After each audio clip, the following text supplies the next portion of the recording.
नमस्कार मित्रों, astro talkies में आप सभी का स्वागत है। राहु के गोचर पर हमारी श्रृंखला चल रही है और अभी तक हम कर्क राशि तक पहुंच चुके हैं और इस एपिसोड में हम लोग सिंह राशि के बारे में बात करेंगे कि सिंह राशि वाले जो जातक हैं उनके लिए जो यह राहु का गोचर है वह कैसे प्रभाव देने वाला है। तो देखिए, अपने आप में पहले तो ये समझना होगा कि ये सिंह राशि है क्या।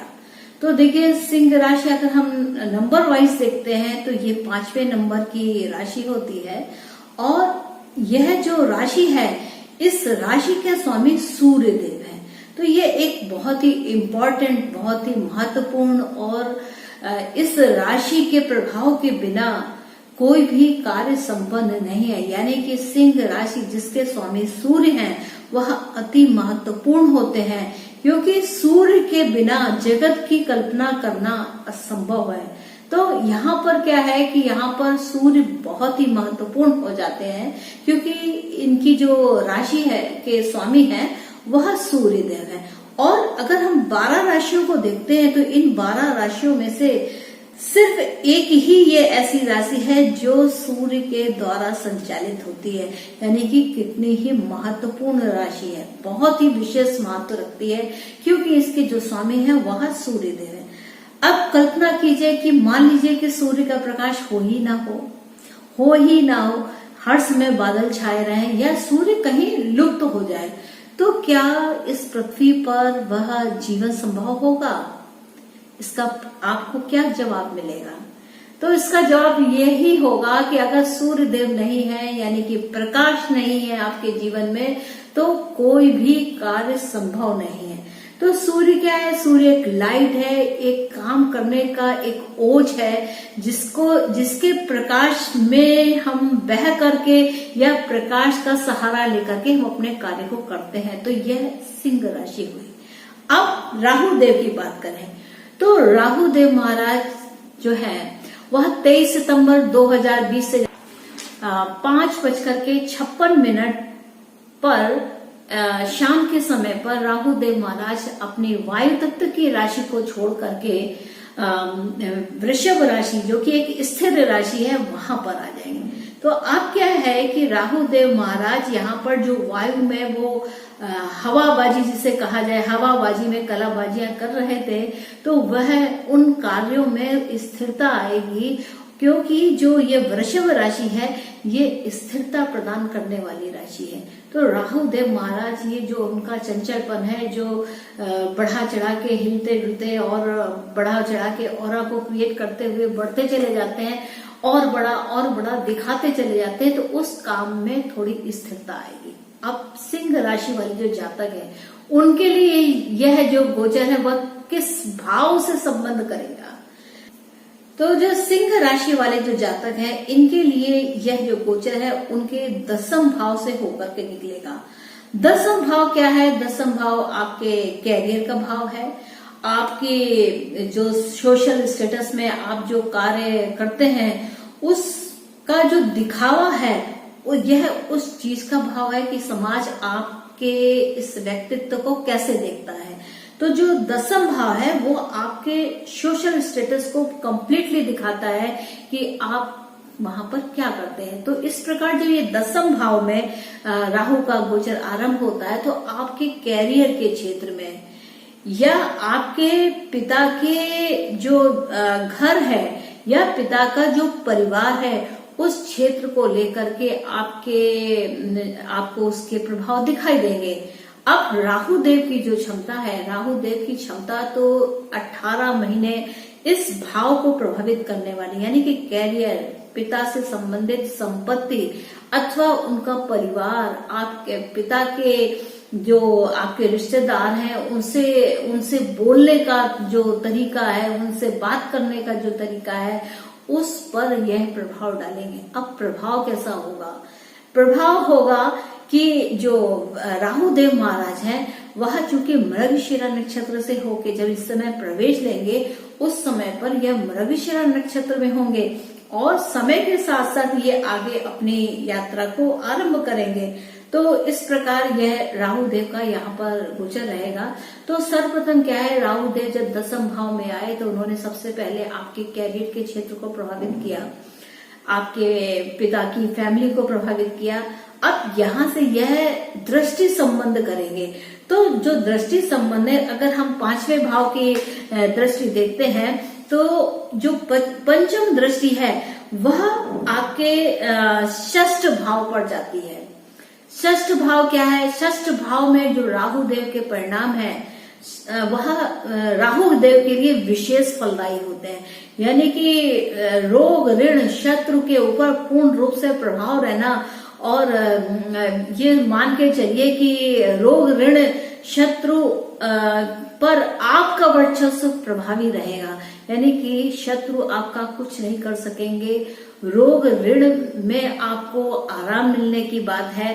तो इस प्रकार का यहाँ पर व्यक्तित्व रहेगा। और साथ ही साथ क्या है कि षष्ठ भाव एक सेवा का भी भाव है। सेवा का भाव ऐसे है जिसे हम नौकरी भी कह सकते हैं। तो षष्ठ भाव में चूंकि दशम राशि है, दशम राशि का अर्थ है कि मकर राशि। तो मकर राशि में राहु देव का जो प्रभाव है, यानी कि आपके कार्य क्षेत्र में सेवा को लेकर के, यानी कि जो लोग नौकरी वगैरह के लिए अपना आवेदन जिन्होंने किया है उनके लिए यह जो समय होगा, यानी कि ये जो 18 महीने होंगे वह कहीं ना कहीं आपको सेवा के क्षेत्र से जोड़ने वाले होंगे।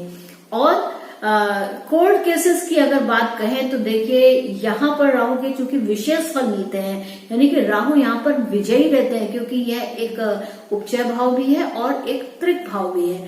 तो जो राहु का स्वभाव है वह ऐसे स्थानों में, यानी कि त्रिक भाव में या उपचय भाव में यहाँ पर विशेष फलदायी होता है। यानी कि राहु के अंडर में चीजें कंट्रोल में रहती हैं और वह अपने कार्य को दक्षता से दिखा पाते हैं।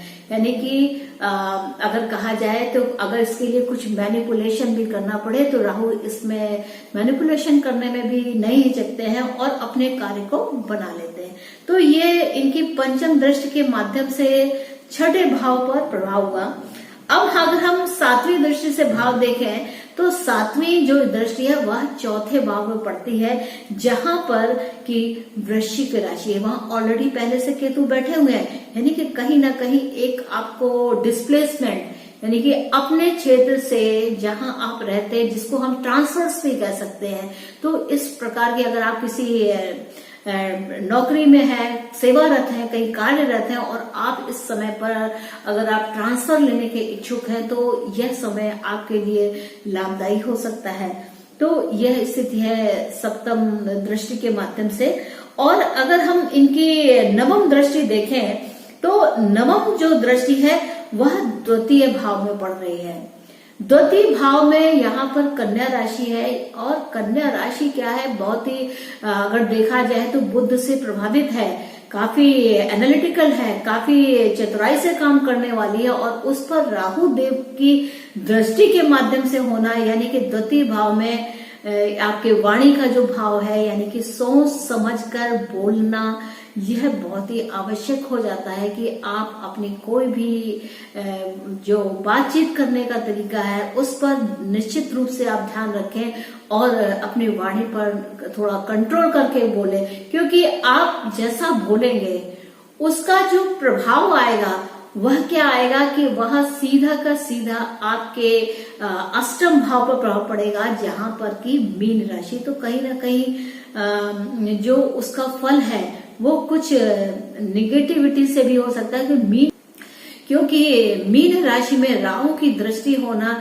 यानी कि कहीं ना कहीं कुछ छूट जाने की ओर इशारा करता है। क्या, जैसे पैतृक संपत्ति में कुछ कमी आने के भाव यहाँ पर दिखलाई देते हैं। अब अगर हम राहु की द्वादशी दृष्टि की बात करें तो द्वादशी जो दृष्टि है वह राहु की एकादश में भाव में पड़ती है। तो एकादश भाव में राहु की दृष्टि का होने का अर्थ यह है कि किसी भी, एक तो ये जो भाव है यानी कि एकादश भाव है, यहाँ भी राहु के उत्तम फल मिलते हैं, अच्छे फल मिलते हैं, यानी कि वो इन प्रकार ने लाभ लेने के लिए कुछ भी कर लेते हैं।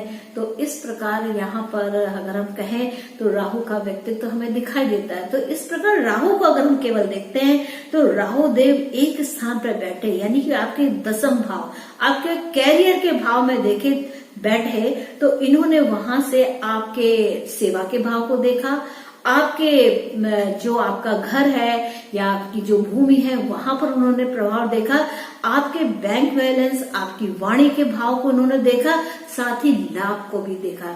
तो यहाँ पर हम कह सकते हैं कुल मिलाकर के कि जो ये राहु का गोचर है वह आपके लिए यानी कि सिंह राशि वाले जो जातक हैं उनके लिए यह जो गोचर है वह काफी लाभकारी होगा, क्योंकि यहाँ पर उसने जो है आपके उपचय भाव को केंद्रित किया है। दृष्टि के माध्यम से राहु स्वयं कैरियर के भाव में बैठे हैं, लाभ भी दे रहे हैं, आपके बैंक बैलेंस पे भी आपका प्रभाव है। हाँ, कुछ ट्रांसफर्स जरूर दे सकते हैं, तो इस बात का आप अवश्य ध्यान रखें और इस गोचर को पॉजिटिव वे में लेकर के आप उन्नति करें, अपने कार्य प्रणाली को बनाएं, आपकी कार्य क्षमता को बढ़ाएं। तो मित्रों, ये था मेरा राहु के गोचर को लेकर के, सिंह राशि पे होने वाले प्रभाव को लेकर के, और आशा है कि आपको मेरा यह एपिसोड अच्छा लगा होगा। और आपने अगर मेरे इस एपिसोड को लाइक किया है, चाहते हैं, आपने पसंद किया है, तो please do like, share and subscribe my channel astro talkies. और जल्द ही मिलते हैं दूसरी राशि को लेकर के, तब तक के लिए नमस्ते।